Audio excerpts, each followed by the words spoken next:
Okay, so a couple of things that I like to point out to young new buyers when we're going through homes for the first time, things that they probably aren't going to think about. They're just excited about getting in their first house, and they're not going to think about all the different things they're going to need as they progress in life. Because you're coming from apartment living, a lot of times you're single or with roommates, and it's different when you're moving into like maybe being a married couple, a family. So first of all, I like to point out, is there a bathtub?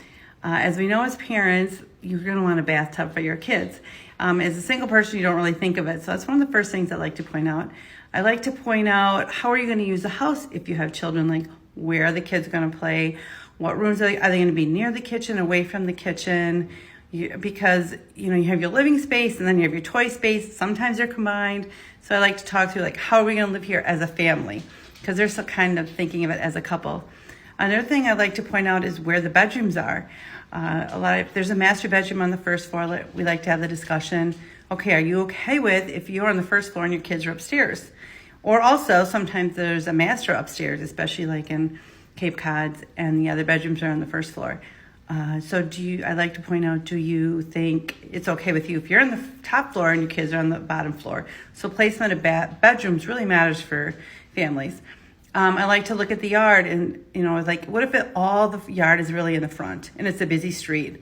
You might not think about it when you're a young couple, no big deal. But once you have a family, is that okay that your yard's in the front, not the back? Another thing to think about is a fenced yard. If you have a pet, you're kind of used to not having a fenced yard, and it's such a great benefit to have. So when we're looking through the yard, like, oh yeah, here's, this is a fenced-in yard, so great for pets, kids, families.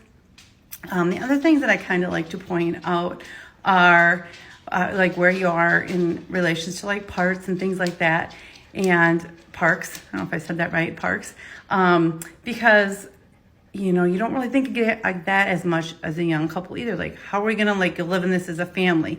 What can we walk to? Where can we go to?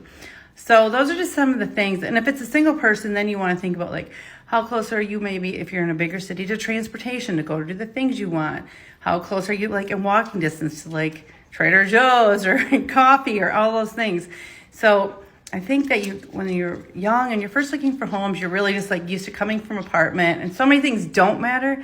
But when you're buying a home, it's really important that you have an agent like talk through the stages of life with you. If you have any questions, send Michelle or I a message, Southeastern Wisconsin.